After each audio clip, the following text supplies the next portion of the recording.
I was like, what? That is not good. You hear human speech. 2 children are babbling nearby. Why would I examine the children? Wouldn't that make me a paedophile? Eat one of the children when you... Humans are pretty dangerous. Leave it like now. Wait for the children to leave the baked house. Yeah. Smoke begins to pour from windows of the house. The children flee deep into the forest laughing. As flames arise to engulf the whole house, you hear an adult human screaming inside. And that's all that happens. I don't go in and try and save her. Wait, did the kids just kill their mother or father? Holy shit, they're evil kids. We gotta call like the police squad. You know, get like the SWAT team involved. The spine doctor has asked you to catch a special fox. It limps, she says, and it coughs. I need it quickly at all. Why does she need a sickly? I know why. She needs to cure it because it's like a friend. You go forth into the forest, trailing the fox. As you get closer, you can catch a glimpse of its ragged ears between 2 trees. The fox is limping slowly. Get closer. Right. Pursue the fox to the end of the forest and beyond. Stop your wash. Oh wait. As you draw near, you smell something sickly sweet. The fox slumps and vomits green matter onto the forest floor. Your claws tremble at the thought of touching it.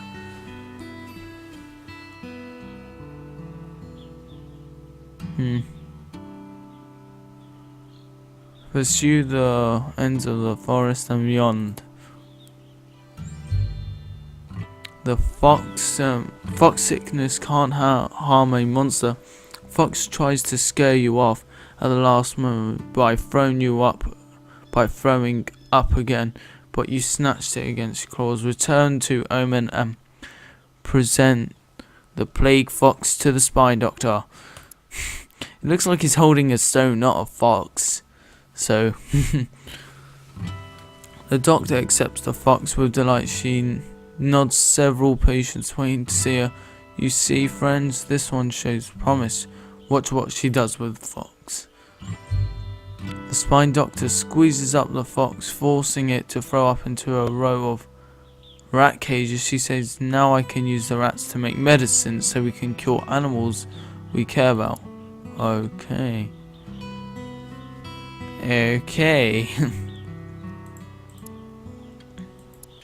I'm gonna do this one. A small pack of elder monsters are huddled at the edge of the Omen, watching the woods and discussing something in hushed tones. Listen in. Wait, isn't this eavesdropping? Isn't this bad? Elder Hamrag is saying this couldn't simply be a rumor. We don't know what they're out for, sure. Either be asked what's going on.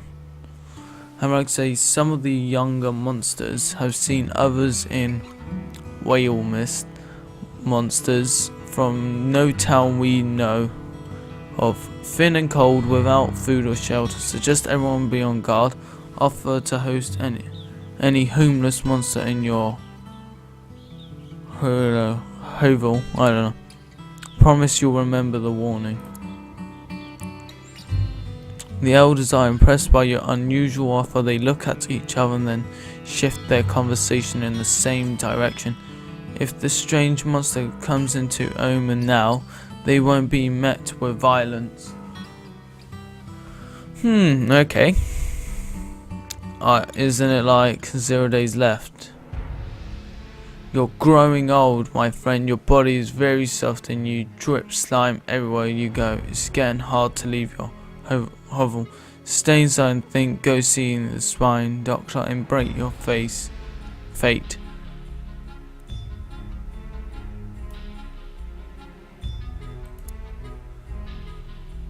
A group of elders is waiting at the door of your hovel. They've seen your droplings. They know it's time for you to dissolve and ascend. Go with them to dissolve or become an elder. Ask them to come back later. Yeah. The elders of Omen surround you at the spawning vat. They've built a fire beneath a small cauldron. Your body is squishing down.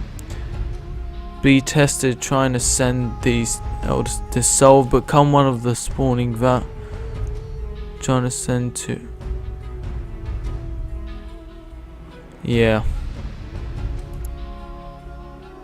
A masked elder comes forth. She says it's time to decide. All the elders growl and snarl.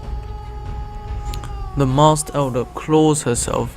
3 drops of liquid splatter against the hot bottom of the empty cauldron. Thick vapor rises into the air. What was that? Blood or slime? You can't be sure. Depends on how much she respects you. Go on. The masked elder says, who has already decided the fate of this monster? Wait. A few elders approach the cauldron to add fluid to the collection. The liquid begins to bubble. The masked elder has placed 5 flat stones on the ground before you. She says, choose one. Chances will guide your claw. Look at the stone. Each stone is stained with old blood and a polished by the touch of many a pore. You can tell one stone from the other. Pick a stone that looks good. The other side of the stone is etched with a crude glyph. It shows a monster facing down a human. The masked elder says, we will test your bravery. Be tested. The elders add sticks and dry leaves to the fire until it grows huge and hot. Okay. They remove the cauldron and retreat before the roaring flames one by one until you remain. Staying it requires dance through it. Requires high bravery. It's hot, very hot, and your body begins to pull away on its own. You gather your will, remain in place. Your excess slime begins to dry out and crack, but as the fire dies down, you're still here. Phew. Several monsters howl their approval and step forward, adding more fluids to the iron cauldron. Choose the next stone. Be tested. A huge elder carries another monster close to the cauldron. The other monster is half melted and hard to recognize. Look closer. It's Nashgnash, or what's left of her. She's begun to dissolve like you, and her condition is far advanced. What's going to happen to her? The masked elder says, we have to decide that. Nashgnash is too violent, the place for pure ferocity in our world, but it must be tempered with other qualities. Regard Nashgnash increasingly body. I can't say that word. It's Galatius or something. Was it Galatius? I don't know. The elder says, see her eyes. She still seethes with pure rage. Perhaps you can calm her before the end. Console the dying Nashgnash. Nashgnash growls and lashes out at you. Your claws might be weak, but hers are only part of her that are still strong. You bleed. Ignore the pain and speak soothing words to Nashgnash. She leans close, wincing slightly as she draws a new line of red on your hide, and hold her tightly. Appreciatively, she ceases her struggles. The other elders nod in approval. Goodbye, Nashgnash. See you in hell, bitch. No, I'm joking. That would have been hilarious if that was a little comment saying there. See you in hell, bitch. The huge elder picks up the now unresisting Nashgnash and gently releases her into the spawning vat, and she is gone. Walk unsteadily to the cauldron. You hold the cauldron which contains the portini, I don't know, infusion. It's heavy. Look in the cauldron, drink the infusion. Look in it. If it's half blood and half slime, at least some of the elders support you, okay? Drink it. You drink the bubbling conceit or whatever, then belch and howl. Your body solidifies almost instantly. You are an elder now. Yeah, I'm an elder. You are an elder and reside in Znak, a bustling city at the center of the monster world. Holy shit, what's this about now? In this stage of life, if you play your cards right, you'll be able to affect both ways of the monsters, view humans and vice versa. Use your powers of persuasion wisely. Hey, now we have another level. What the hell is that? This is how well monsters think of humans when the inevitable conflict comes. This will just dictate how monsters act. Oh, thanks for the spoiler, you know. What do we think of humans? The current score is 20 out of 100. Monsters dislike and fear humans, but you can change this.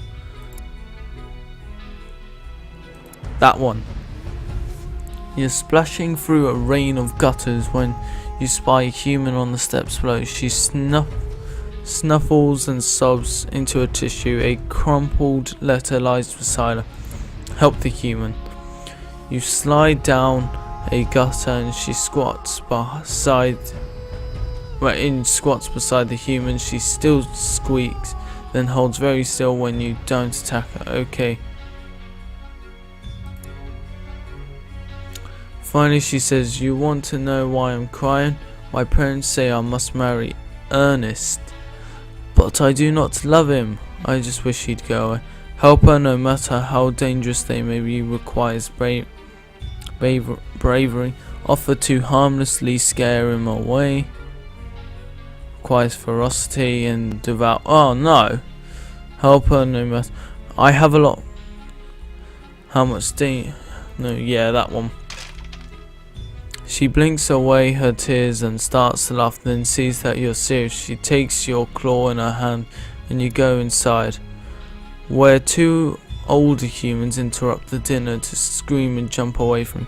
Great, but gun is half. Oh wait, what? I read that wrong, completely wrong, and I just double clicked that. The older humans calm themselves and listen to her for, you suppose, the first time they agree to reconsider the wedding. Yes. The younger human smiles and squeezes you, not trying to choke you but to show you how much she appreciates your help. Okay. This feather one looks cool. You're arguing with the elder Ymir, who is much older than you but is a little slow on the uptake. She insists that humans don't farm chickens. Explain that they do in effect farm chickens. Maybe she's right. Agree that humans never do good things.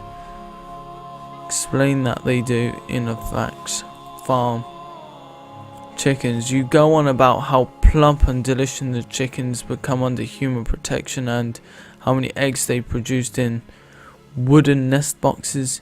Ymir rolls her eyes, unimpressed. Show that she's too cowardly to have seen the farms up really close. Bring her back a chicken from a farm as proof. I've got bravery. You have no trouble getting onto a farm. You return with a chicken so fat it looks like it's feathered a balloon. Show off the chicken.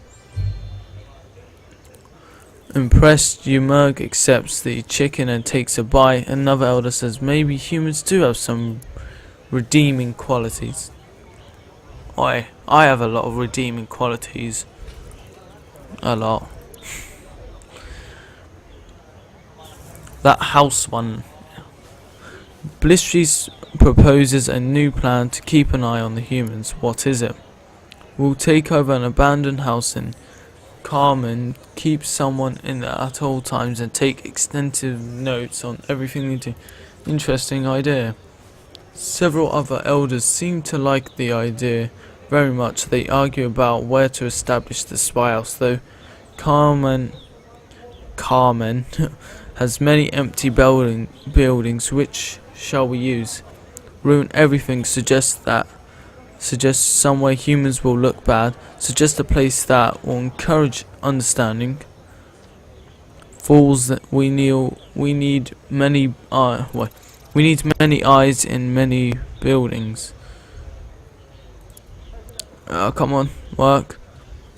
The expedition sets out immediately, hiding in the unused upper floor of the library. They observe humans' readings and learn. Make sure that they see that humans are smart. In short order, several elders learn to read for the first time. They seem impressed with their unsuspecting human subjects. Does that mean they like them? Monsters currently are ambivalent. I don't know what the hell ambivalent or whatever the hell that means. That one. Alleys are great places to find artifacts. Let's go to find fat, small, crying human children, so it's said. What of it? Yeah. One such fat, small child wanders over to you, clutching a lollipop. Asks what's wrong. The human child says, I'm lost. Do you know how to get to Plough Street? I think I stepped in poop. Gently help him find his way requires kindness. Violent adult human, no matter the risks. I've got kindness. The child hiccups and as you take its hand in your claw, keeping the alleys and shadows away, always wary of the adults. You wander until the child recognizes his home.